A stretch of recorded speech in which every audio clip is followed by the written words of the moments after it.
Pangulong Rodrigo Duterte. Attorney Cristina Conti. Attorney Chrissy Conti, magandang umaga po sa inyo, Attorney. Magandang umaga. Si Orly Trinidad po ito sa DCWB. Malinaw niyo ho ba ako naririnig, Attorney Conti? Ako malinaw naman, Orly. Ayan, okay. Naintindihan ko yung mga ano pala, sa iya 3. O, para po sa mga alis nga papuntang Ah, sa Netherlands. ah, Ayusin niyo po ang inyong baka pagbababa. pati pati ho sana walang ikangay problema sa inyong biyahe, maging maayos kung meron man kayong bibisitahin. Anyway, Attorney Conti, parang ano ho kasi, parang may mga kababayan tayo hindi maunawaan kung ano ba talaga ang gustong mangyari ng both, no, ng prosecution and the defense. Sa panig po kasi ng depensa, siyempre ang ating inaasahan sa ganito po mga kaso, mabilis na paglilitis ng kaso. Pero parang nagkakaroon ng delay dahil ang daming mga motion, pati ho yung fit to trial issue ay ginigiit. Buti na lang iba pala yung iba pala yung ICC, Attorney Conti.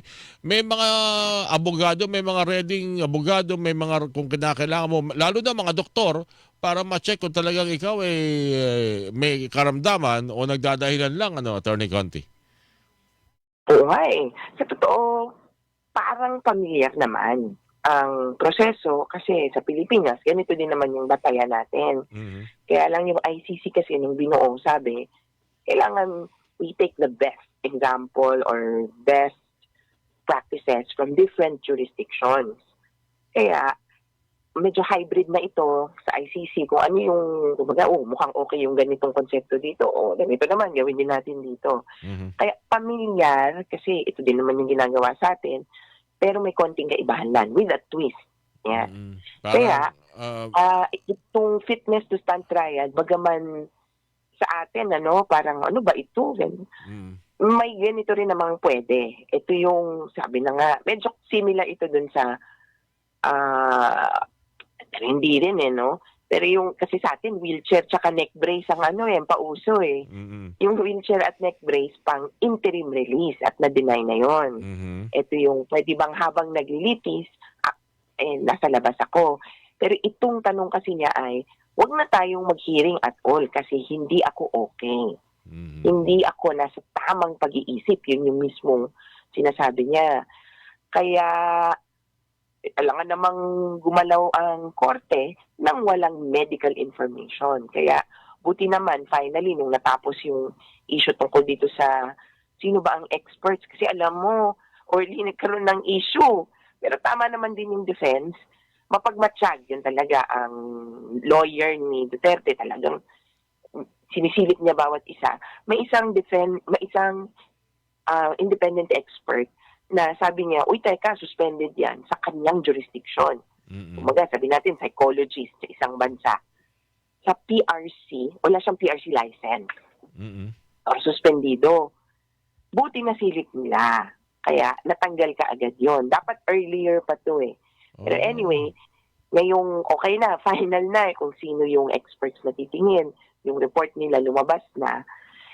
Sana naman makita natin na may pinagbabatayang ebidensya, facts, itong magiging desisyon ng pre-trial chamber. Mhm. Malamang sa malamang January na. Mhm. Kung fit to stand trial, o kaya ba niyang tumayo o harapin yung kaso laban sa kanya.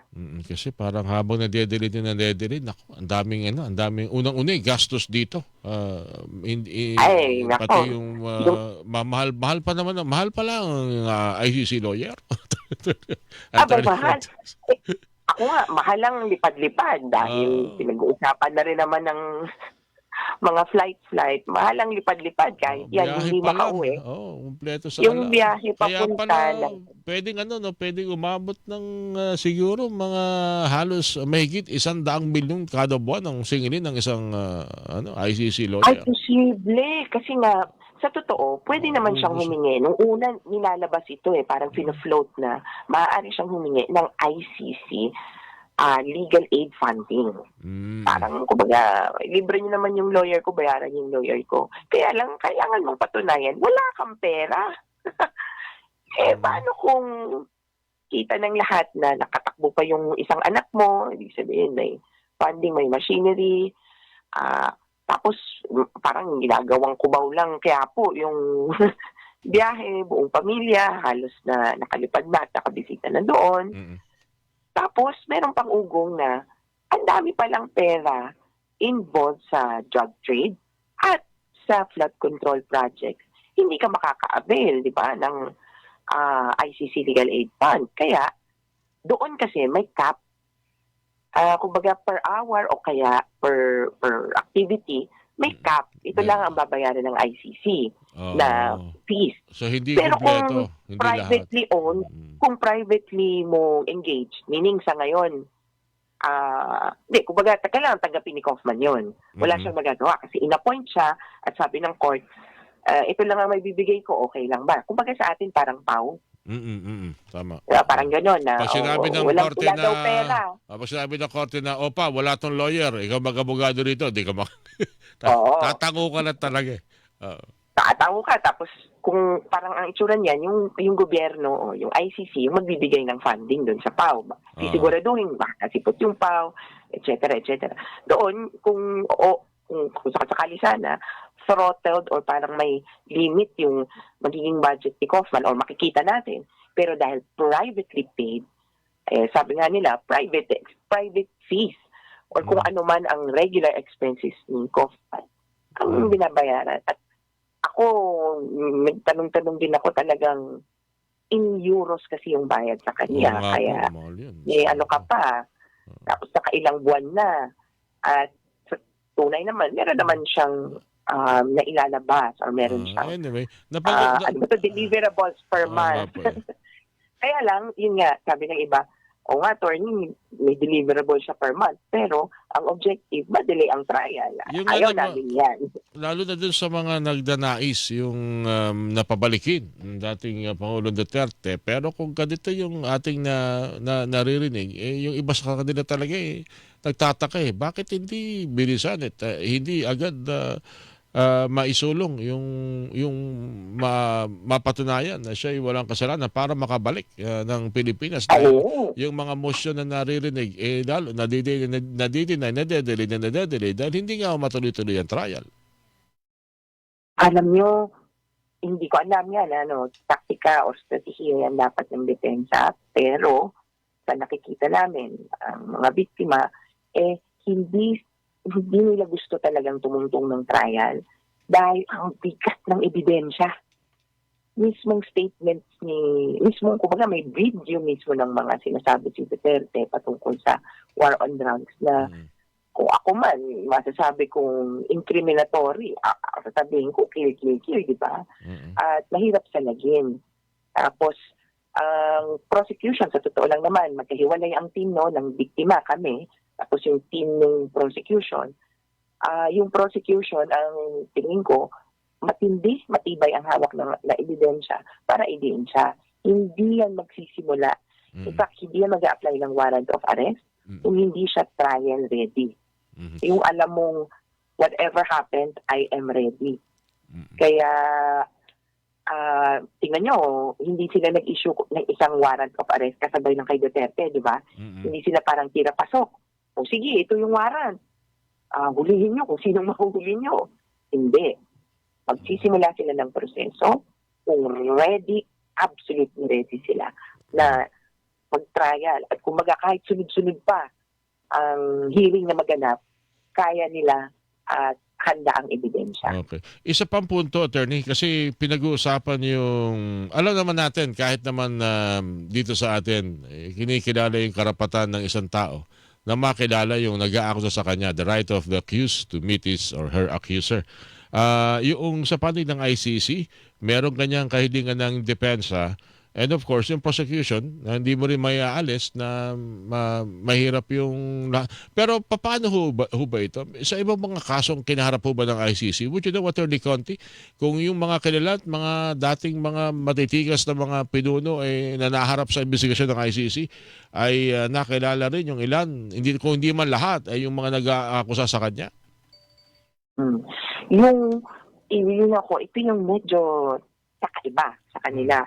Sa atin, People of the Philippines versus, kung sakasakali, Rodrigo Duterte. Opo. Doon sa ICC, it's the prosecutor versus Rodrigo Duterte. Ang isang implikasyon nun, dito sa Pilipinas, ibig sabihin nga public prosecutor or yung bansa mismo, yung taong bayan ang nag-aakusa sa'yo. Okay. Doon, yung prosecutor. Ang implikasyon niya na mas malalim pa ay kapag inatras ng people of the Philippines, at kailan nangyayari yon dito sa Pilipinas, kapag umatras ang private complainant, nagkasundo, hindi na nagpakita, walang, di ba? Oo, walang Yung mga kakayahan, narinig natin. nape-pressure. Nabayaran.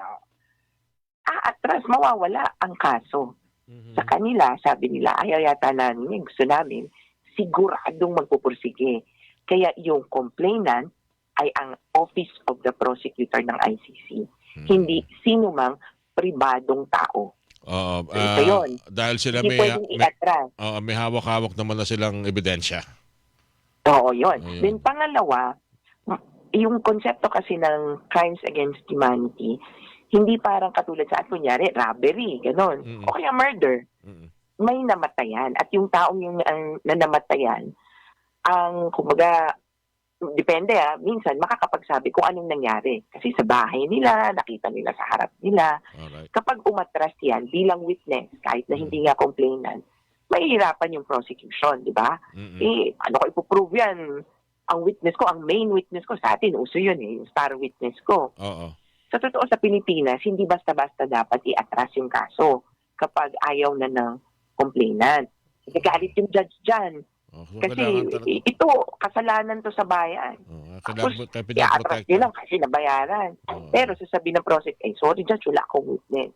Alright. Sa ICC, ang itsura kasi ay crimes against humanity. Mm-mm. Sa kaibang level. Mm-mm. Kaya, yung level ng ebidensya ang magpapasya at hindi yung mga biktima ang susing tao para magsabi kung anong nangyari. Okay. May dalawang bahaging nangyari yung effect, parang yung patayan, Mm-mm. pero yung cause din, mas importante yung dulo, yung ugat, paano iniutos at doon dinidiin si Duterte. Kaya para po sa nagsasabing, nandun ba si Duterte nung patayan? Wala naman akong nakita na siya ang sumaksak. Hindi po yun ang kaso. Ang kaso ay, nag-utos ba siya o nagbigay ng daan? Nag-utos ba siya ng patayan o nagbigay ng daan para sa mga patayan? Okay. Attorney, Doon kailangan mm-mm. ng matinding ebidensya. Oo nga po. Huling tanong na lang, may balita ba kayo na may mga bagong warrant of arrest? At kahapon kasi ang daming ginulantang, ang daming mga nagbantay, ang daming gustong pumunta ng southern part ng ating bansa. Oo. Oo, dahil mukhang may isa. May balita ba kayo doon? Wala, hindi rin kami pwedeng mag-disclose kung ano yung yun. publicly known ng ICC. Hindi naman nila pinost pa din yung warrant. Oo. Pero pangalawa, talagang Philippine government ang kailangan umaksyon dyan. Pero sabi namin, huwag natin masyadong pangunahan ng chismis. Oo nga po. Baka maod sami. Mas lalong araw hindi nangyayari pag ganun. Oo, wag na muna nating batiin.